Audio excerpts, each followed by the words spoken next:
अतिशय सुंदर आहे.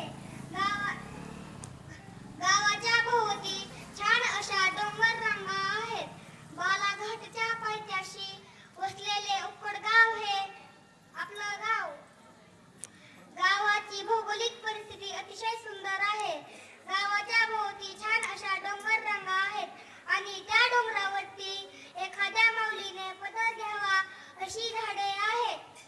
आणि त्याच डोंगराच्या कुशीत जसं एखाद्या माऊलीच्या कुशीत तिथे बाळ झोपावं, त्याच पद्धतीने आपले हे छोटे गाव वसलेले आहे. पावसाळ्यामध्ये तर महाबळेश्वरला लाजवेल असे निसर्ग सौंदर्य या माझ्या गावाला शोभून दिसते. याच आपल्या गावामध्ये वेगवेगळ्या देवदेवतांची मंदिरे आहेत. म्हणून धार्मिक परिस्थितीत देखील आपले गाव अतिशय सुंदर आहे. अशा प्रकारची आपल्या गावाची भौगोलिक परिस्थिती देखील अतिशय सुंदर आहे. परंतु अलीकडच्या काळामध्ये पर्यावरणामध्ये होणारा बदल थोडासा जाणून येत आहे.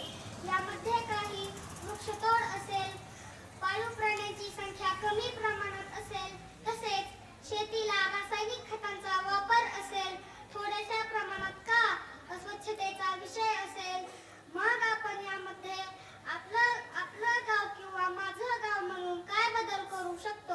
आपण सर्वांनी प्रथम आपलं गाव स्वच्छ ठेवायला पाहिजे. सर्वांनी याची सुरुवात स्वतःपासून करायला हवी.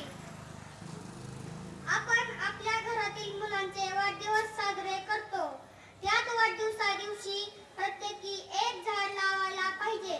आपल्या घरातील कोणी वयस्कर व्यक्ती मरण पावल्यास देखील एक झाड शेतात किंवा घरी लावायला पाहिजे. तसेच प्रत्येकाने पाळीव प्राण्यांची संख्या कशी वाढेल याकडे लक्ष द्यायला हवे.